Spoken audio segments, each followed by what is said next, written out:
You wonder when you look at her, who is she? Where does she come from? Why did she have her portrait painted? It shows Van Dyck's masterful ability to convey depth of personality. Is she happy? Is she thoughtful? Is she apprehensive? So if we want to know who she is, and we do ask, what can we figure out about this woman?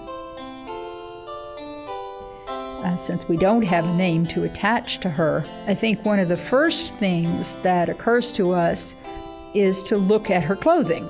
She's wearing this gold-embroidered stomacher, which was a piece that went over the bodice and over the first part of the skirt. And she's also has these very fine lace cuffs, which Van Dyck has detailed. The lace cuffs had to be handmade, and there were lace makers who did this, but it was very time-consuming, and so lace was not cheap. The millstone collar that you see, the ruff, took a great deal of care and management. It had to be stiffened, it had to be ironed with a special goffering iron, was what they were called, to make all the pleats stay straight. Any linen at all had to be very carefully cared for. Just the fact that you had this large millstone ruff indicated that you had people who could take care of it for you.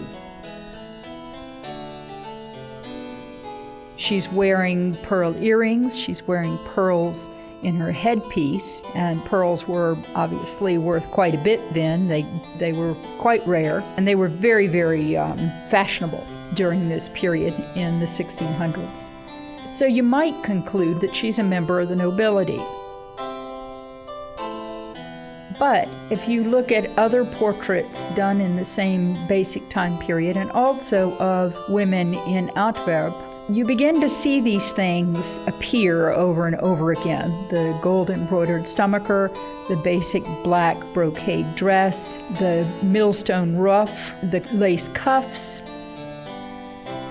I think what it does is tell us that there was a very strong fashion that ran through the upper merchant class in Antwerp at this time, where you didn't have a lot of variation in fashion, and where you tended to mimic whatever you saw around you.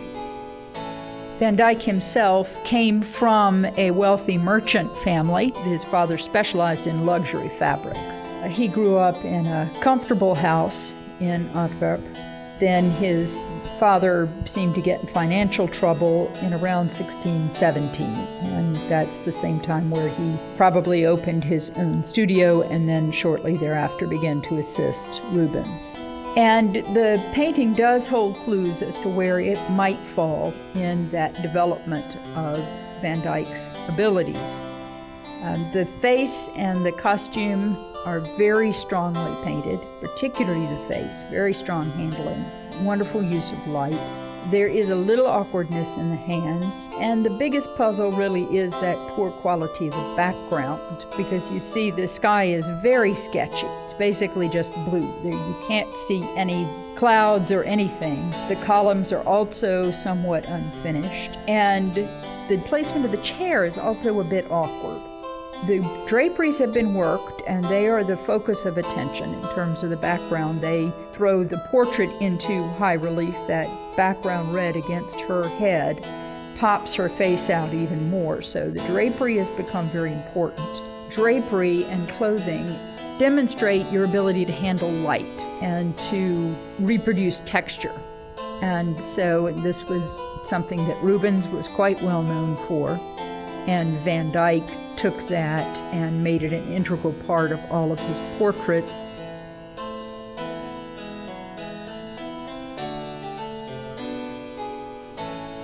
It shows movement as well. You don't see it as much in this one, but you can sense a little bit of it if you look again at the part of the curtain that's illuminated up toward the far upper left-hand side. You can see that it's billowing some. You feel like you could almost feel a wind coming through that. But that suggests to me that Van Dyck was working out his composition still at this period.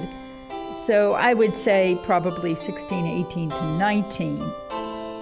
He could also have simply finished it in a hurry. He left for England.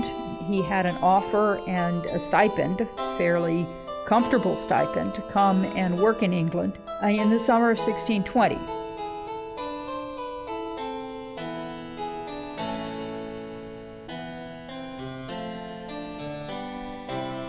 The portrait was, of course, in an era before camera, the only way that you could capture someone's likeness. And in the age before selfies, it was probably the only time you're probably only going to have one portrait.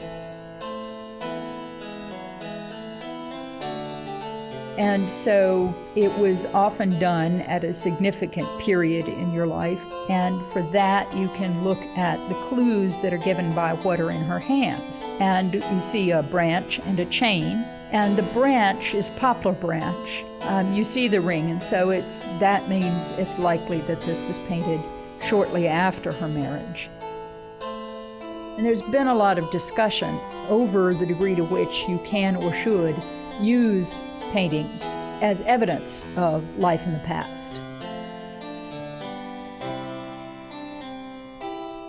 They should always be taken carefully because, of course, as we've seen, the painter and the sitter both work together to present a particular type of image to the audience. But it gives us that connection with someone who lived, in this case, more than 300 years ago.